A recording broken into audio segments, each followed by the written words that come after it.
the question for this team is are they going to be prepared, and are they going to play hard after the energy they gave at Clemson, after they spent so much energy with South Carolina and with Miami? They didn't. We played 2 weeks without as much passion and energy. We came back and did it against Clemson. So this is a critical week for us to grow up and see if we can respond to a game after we spent a lot of energy and passion with another one back to back, and we haven't done that since the first 2 weeks. So I think that's the big question mark for us this week. We're talking about us. We're talking about standard. The standard was set last week in practice. They did great. Today I thought it was okay.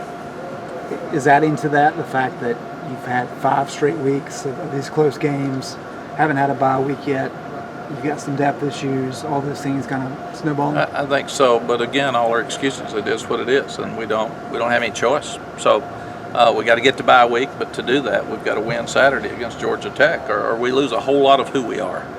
If we'd have thought we'd be 3-3 at this point, it's great. 2-4 is going to be unacceptable. So that's just, it is what it is. We are who we are, and we're young, we're banged up, we've had a bunch of people out.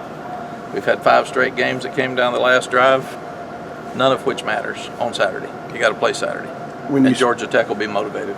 When you speak about the importance of having player-led teams, is this an example of that, where maybe it's a little more difficult for you as a staff to get them in the right frame of mind, and you kind of have to rely on players that are the leaders? Well, it is, and so many guys that are playing in key roles are real young. So we have more on defense, some more seniors on defense than we do offense, but we've got to have some leadership from somewhere this week. They've got to step up and pull it together. Do you find, as a head coach, it's maybe a little more challenging to kind of get the guys ready, that being your job, than maybe a lot of the previous teams that you've had when they were more fortified? I think any time in your first year, you're still trying to connect with your team.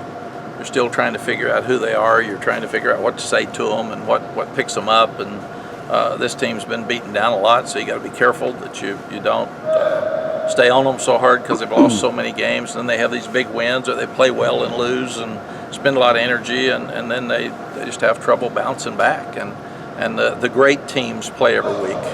They may not play with total passion every week, but they play hard every week, and that's something that we've got to learn to do. Have they continued the same level of energy and attention to detail from practice last week? No, they haven't. Practice this week has been good. It hasn't been as good as last week, which was the standard and what we needed to do. Why do you think that's the case? I just think they don't know how to be continuously good at this point. They've got to do that. I just told them today, your life's going to be predicated on whether you can get up and have create an edge and have energy every day. And if you can't do it out here, probably you're not going to do it in your life. So this is a great week to learn to grow up, and we'll see Saturday whether they've listened or not. Is that a disappointing thing for you, or something that's just kind of part of the process? Yes and yes. It's disappointing, it's part of the process, but grow up, wake up. It's football. I asked this morning in a 6:30 meeting, how many of you love football? And it was 100%. So if you love football, come and practice. What have you seen out of Storm Duck that's allowed him to come to the second corner for y'all, and what has he done well? Storm's from a great family. He was well coached in high school. He's very talented. He's very smart, and he loves the game. So I was pushing the coaches in the spring to get him out there, and they're always hesitant with that freshman. Yeah. And I thought he did a really good job most of the time Saturday. Going back to what you were just talking about, is there a tactic that you might use to sort of shake the tree a little bit to get them to where you need them to be as far as their focus and attention to detail? Or do you let it take care of itself because long term that's better for the program? If it takes care of itself, you get fired. So yes, okay. I have to deal with it. And what I told them is we're going to grade this video really hard today, and if you didn't play well in this video, we're not taking you to Atlanta.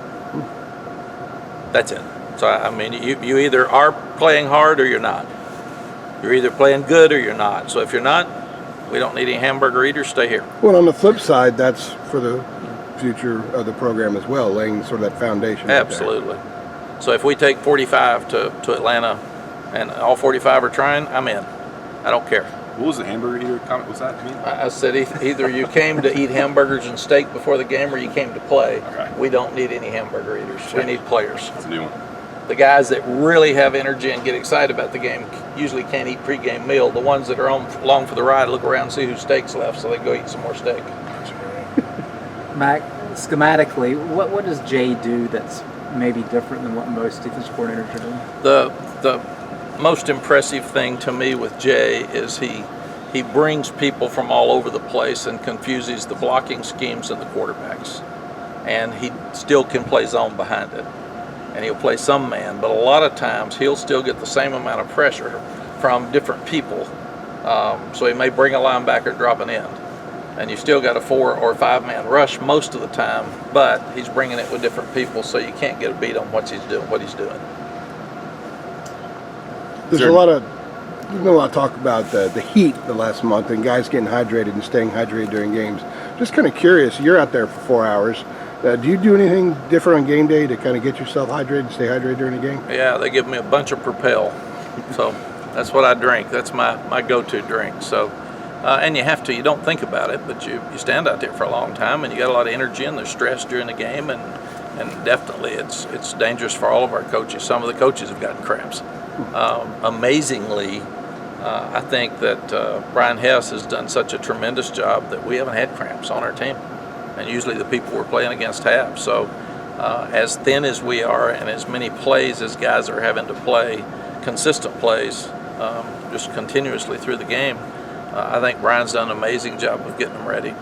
Is there a noticeable impact when Charlie's in the game or in practice? Absolutely. What he brings? Absolutely. He and Nick, we weren't sure about Nick early because he was going from guard to center, and then he did a great job, not a good job. And the center is usually the guy that leads because he's in the middle of them, talking to all of them. And then when we really lost Charlie at Wake Forest because he played with one hand, and then we didn't have him at Appalachian, and we didn't play very well up front. And his presence last week, along with his play, made a huge difference, and that's why we need him out there. Mack, what in particular worries you about Georgia Tech, if anything? Georgia Tech's got a lot of speed. The quarterback can really run. Jeff's a motivator.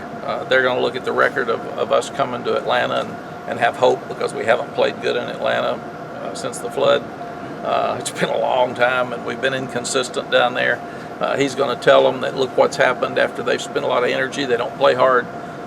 They're going to be a soft team on Saturday, and then they're going to try to onside kick, and they're going to throw a double reverse pass early in the game to get all their kids excited. And if we're not careful, we're going to be standing there watching all the game, and I'd rather us play. Coach, what have you learned about Chester as a person since he's transitioned to defense? He is really smart. He's really tough. He's playing some Wildcat quarterback for us now because Jace going down. He's very unselfish. He's very quiet. He doesn't say very much. But I've been very, very impressed. Here's a guy that's going to play both ways now. So that's pretty cool. I'm starting to call him two-way now. That's I don't even call him Chaz. How many different packages do you have with him at quarterback? We'll see. You recall having a guy that was basically a starter on defense that had a package or two on offense, especially quarterback?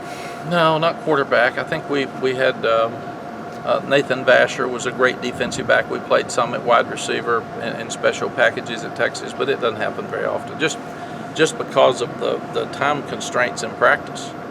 And Chaz is in such great shape. What we did today is took him from the defensive drill when they were through with their 5 minutes, and while the white team was working, he came down, ran 5 minutes with the offense, then ran back. And we're not ready to use it really yet. We've got a ways to go, but we figure until we get Jace back, we need to have more options at quarterback. Mack, you mentioned the streak down in Atlanta that lasted for so long, kind of the flukiness of it. Roy Williams is admittedly very superstitious. Are you superstitious at all? No, but I look at facts. Right. The facts are they've played better than us in Atlanta. And I remember we were better than them in '97, and we still had a long fight on Thursday night to win 28-20.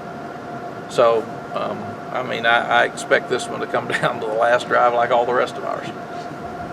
So you don't spit in the river or anything like that? No, I don't spit in the river, but I look very closely at history. And for some reason, when it's hard to play somewhere, it's hard to play somewhere. So, and this one's got it written all over it. It's screaming at us. You better be ready to play, and you haven't been ready to play all the time this year. You've played hard, but you're not good enough to win without emotion, so you better be ready to play. And I'm screaming, and history's screaming, and coaches are screaming, and I hope somebody's listening. With Georgia Tech's blowout loss to Temple, how much stock have you put in that film? I haven't put in, we don't put a lot of stock into film. We put stock into individual players and the plays that they're doing. that was a setup for Coach Collins because he left that team last year. So he did not want Temple on that schedule. I can promise you. I came back here 2 or 3 years after I left, and it still wasn't fun playing against guys you had recruited. That's not good, and they're mad at you. So that whole Temple team was mad at Coach Collins, and that was a setup for him. And they fumbled a couple of times going in, and they had some opportunities and just weren't able to take advantage of them. Coach, what was your expectation of Chaz going into the season? I really didn't know about Chaz going into the season because this spring he was kind of all over the place and he didn't have instincts. And Jay and I actually sat and talked a long time about if he doesn't learn to play linebacker, he's fast enough, we'll just blitz him all the time and just send him. We'll make it where he doesn't have to think. And last week he was phenomenal. He was all over the field and read things right, and I was just very, very impressed. In fact, for a program that's had struggles at linebacker the last couple of years, Gimmel, Surratt, and Ross played as well last week as I've seen any linebackers play in a long time. So I'm very, very proud of them. Has your grandson gotten over the game yet? I hadn't talked to him again. I'll get to Thursday and I'll FaceTime with him. Hopefully he's feeling better. All righty. All right, thank you. Mack.